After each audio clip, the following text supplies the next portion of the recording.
السلام علیکم ورحمۃ اللہ وبرکاتہ دوستو، آج کی اس ویڈیو میں ہم آپ کو ایک وظیفہ بتانے والے ہیں۔ چھوٹا سا وظیفہ ہے، صرف آپ نے قرآن پاک کی سب سے چھوٹی صورت کون سی صورت ہے وہ بتاتے ہیں، کتنی مرتبہ کس وقت پہ پڑھنی ہے اور کتنے دن تک پڑھنی ہے وہ یہاں پر بتاتے ہیں۔ یہ آپ کر لیں انشاءاللہ، اگر یہ عورت یہ والی آیت پڑھے گی اس بتائے ہوئے طریقے سے تو انشاءاللہ بیٹے کی نعمت ملے گی، ٹھیک ہے۔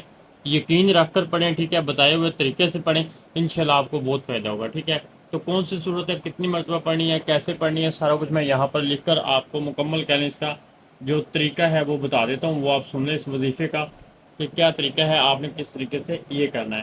تو اس سے پہلے ہماری دعا ہے کہ اللہ تعالیٰ جتنے بھی بے اولاد ہیں سب کو نیک اور صالح اولاد عطا فرمائے، اور جن کے پاس بیٹے ہیں بیٹیاں نہیں ہیں ان کو بیٹیاں عطا فرمائے، جن کے پاس بیٹیاں ہیں بیٹے نہیں ہیں ان کو بیٹے عطا فرمائے، ٹھیک ہے۔ تو باقی کمنٹس میں آمین ضرور کہیں، پتہ نہیں کس کی دعا قبول ہو جاتی ہے۔ اور ساتھ میں جو دعا کروانا چاہیں بالخصوص وہ اپنا نام کمنٹس میں لکھ سکتے ہیں، ٹھیک ہے۔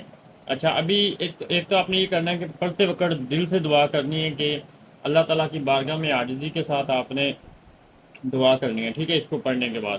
اور دوسرا یہ مکمل کس طریقے سے پڑھنا ہے، کتنی مرتبہ میں لکھ کر بتا دیتا ہوں۔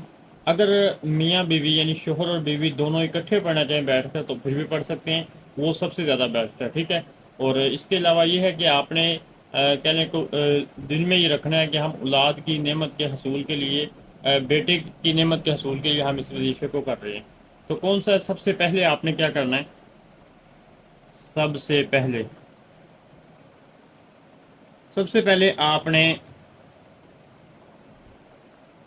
درود شریف پڑھنا ہے، کوئی بھی درود پاک، ٹھیک ہے، وہ آپ نے پڑھنا ہے۔ سب سے پہلے آپ نے درود پاک پڑھنا ہے، وہ آپ جتنی طاق عدد میں، یعنی 9 مرتبہ، 11 مرتبہ، 13 مرتبہ، 15 مرتبہ، جیسے آپ کو آسانی رہے ویسے آپ نے پڑھنا ہے۔ اس کے بعد دوسرے نمبر پر آپ نے کیا کرنا ہے، کون سی صورت پڑھنی ہے، جو چھوٹی سی صورت ہے وہ سن لیں۔ وہ آپ نے صورت جو پڑھنی ہے وہ ہے سورۃ الکوثر۔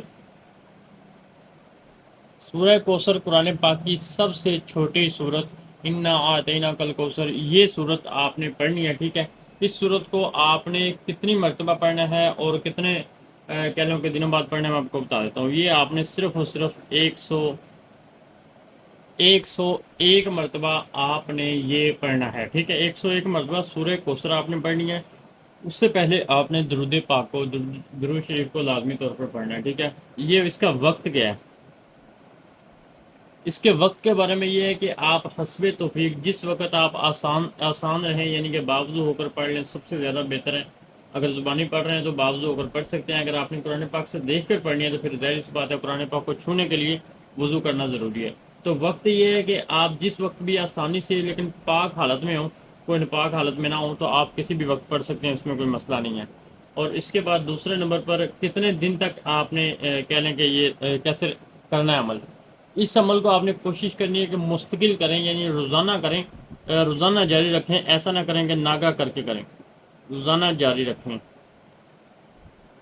روزانہ جاری رکھیں انشاءاللہ اللہ کے حکم سے، کیونکہ اتنا بڑا عمل نہیں ہے، کوئی بڑی صورتیں نہیں ہیں، یہ کوئی سورۃ بقرہ وغیرہ نہیں ہے۔ سورہ کوثر سب سے چھوٹی صورت ہے، زبانی یاد ہوتی ہے۔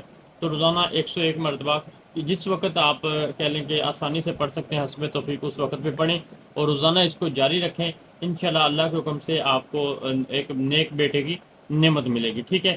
تو اگر آپ بھی دعا کروانا چاہتے ہیں تو بالخصوص اپنا نام کمنٹس میں بتا سکتے ہیں، اگر خاص دعا کروانا چاہتے ہیں اپنے لیے۔ لیکن اگر ویسے ہم سب کے لیے دعا کرتے ہیں کہ اللہ تعالیٰ سب کو نیک اولاد بھی عطا فرمائے، جن کے پاس بیٹیاں ہیں ان کو نیک بیٹے عطا فرمائے۔ تو آپ نے یقین کے ساتھ یہ پڑھنے کے بعد کچھ دیر خاموش رہ کر اس کے بعد اللہ تعالیٰ سے دعا مانگنی ہے کہ اللہ تعالیٰ آپ کو نیک بیٹے کی نعمت عطا فرمائے، انشاءاللہ اللہ کے حکم سے آپ کی دعا قبول ہوگی اور آپ کو نیک بیٹے کی خوشخبری ملے گی۔ اگر ویڈیو پسند آئی ہے تو ویڈیو کو لائک کیجیے گا، چینل کو سبسکرائب کیجیے گا۔ السلام علیکم۔